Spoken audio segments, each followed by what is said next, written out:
Selamat pagi kepada teman-teman semuanya. Pada pagi hari ini saya akan menjelaskan terkait satu topik yang ada pada mata kuliah pengantar sumber daya manusia, yaitu terkait development employee and their careers, atau kita bisa sebut sebagai pengembangan karir pada karyawan di perusahaan. Dan pertama kita perlu tahu mengenai apa definisi dari pengembangan karir tersebut. Jadi pengembangan karir yaitu proses untuk membantu karyawan dalam meningkatkan tambah pengalaman, kemudian kemampuan, serta jalur karirnya dalam jangka panjang nanti. Jadi di sini artinya karyawan tidak cuma bekerja dalam sebuah perusahaan, tapi dia juga mengembangkan skillnya dalam perusahaan tersebut. Mengapa penting pengembangan karir pada karyawan di sebuah perusahaan?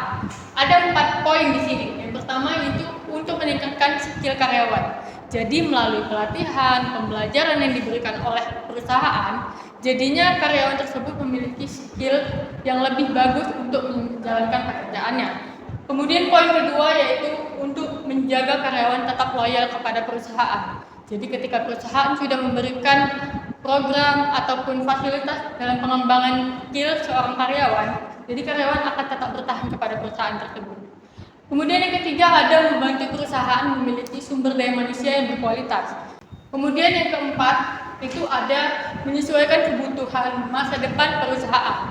Jadi pengembangan karir itu dibutuhkan ketika sebuah perusahaan mengalami kondisi yang krusial dan akhirnya karyawannya semua siap karena dia sudah diberi pelatihan pengembangan karir. Ya.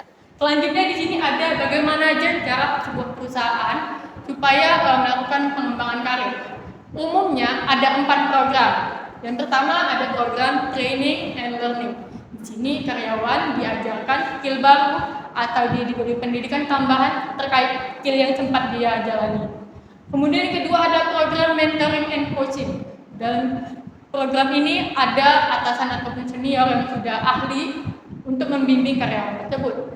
Kemudian yang ketiga itu ada program job transfer ataupun job rotation. Di sini antara karyawan A dengan karyawan B itu berpindah posisi job.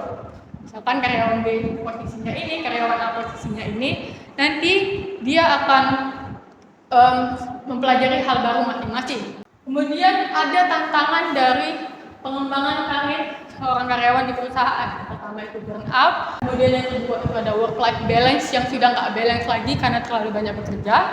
Kemudian ada yang ketiga itu different generation. Nah, sekian penjelasan saya terkait materi pengembangan karir pada karyawan sebuah perusahaan.